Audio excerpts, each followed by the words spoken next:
I'm about to take you on a journey through time, exploring the epic saga of the National Football League. You know, the NFL wasn't always the behemoth we know today. It all started back in 1920, in a smoky room in Canton, Ohio. A group of men, passionate about football, gathered to form what was then called the American Professional Football Association. Now, these weren't your modern-day millionaire team owners. No, sir. These were hard-working folks who loved the game and saw its potential. The league began with just 10 teams from the Midwest, each struggling to survive in those early years. But as we'll see, perseverance and passion would carry this fledgling organization through thick and thin.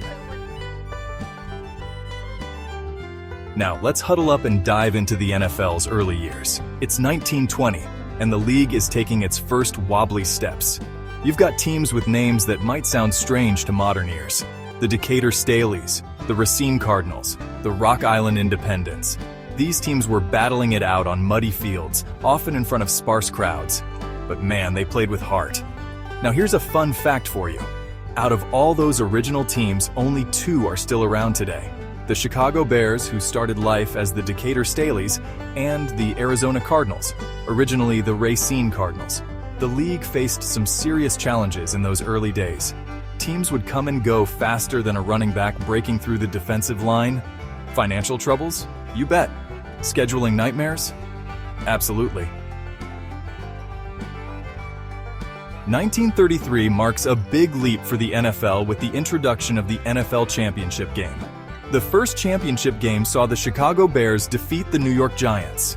In 1936, the NFL held its first college player draft.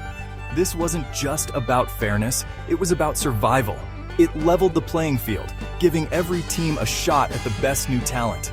And in 1939, we've got another milestone, the first televised NFL game. The Brooklyn Dodgers faced off against the Philadelphia Eagles, beaming the action into New York living rooms.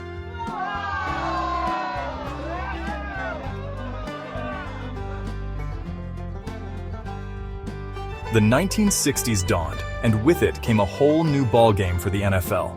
Enter the American Football League, the AFL. Founded by Lamar Hunt and a group of businessmen known as the Foolish Club, the AFL brought fresh energy to professional football. They introduced new teams in markets the NFL had ignored, flashier uniforms, and a more wide-open style of play that had fans buzzing. Both leagues were throwing money around like confetti, trying to sign the best college players. Joe Namath, for instance, signed with the AFL's New York Jets for a then whopping $427,000.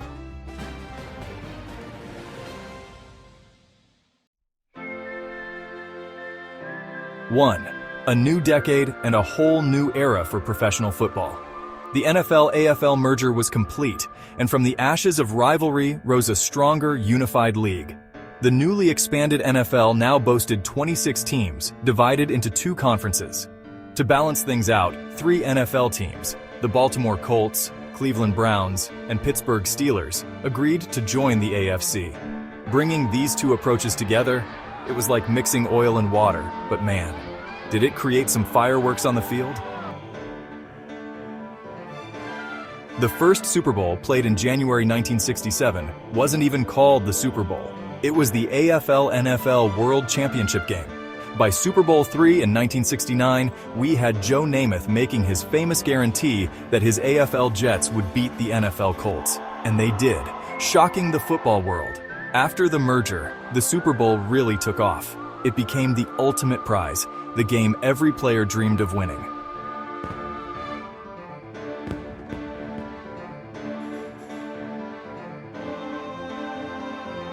When the NFL first formed in 1920, it included a handful of African American players.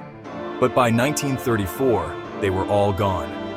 In 1946, a full year before Jackie Robinson broke baseball's color barrier, Kenny Washington and Woody Strode signed with the Los Angeles Rams. These pioneers faced discrimination on and off the field, but their talent and perseverance helped change attitudes.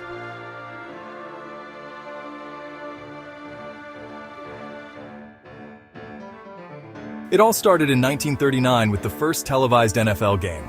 It was just a local broadcast in New York. The real game changer came in 1961 with the Sports Broadcasting Act. This little piece of legislation allowed the NFL to sell the TV rights for all of its teams as a single package. In 1962, CBS paid $4.65 million for the rights to broadcast NFL games. Sounds like chump change now, but back then, it was a big deal. Then came the 1970s, and with it a little something called Monday Night Football. Suddenly, primetime wasn't just for sitcoms and variety shows.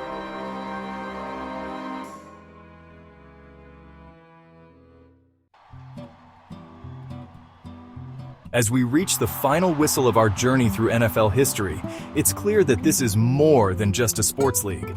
It's a uniquely American institution, one that has grown and evolved alongside our nation. From those humble beginnings in Canton, Ohio, to the global phenomenon it is today, the NFL's story is one of innovation, perseverance, and the power of a shared passion. We've seen how the league weathered early struggles, adapted to societal changes, embraced new technologies, and continually reinvented itself to stay relevant. The NFL has given us legendary players, unforgettable moments, and a ritual that brings millions of Americans together every Sunday. But perhaps most importantly, it's been a mirror to our society, reflecting our challenges and our progress. This is Jonathan Drowan, signing off. Until next time, keep the passion alive, and may your team always convert on 4th and long.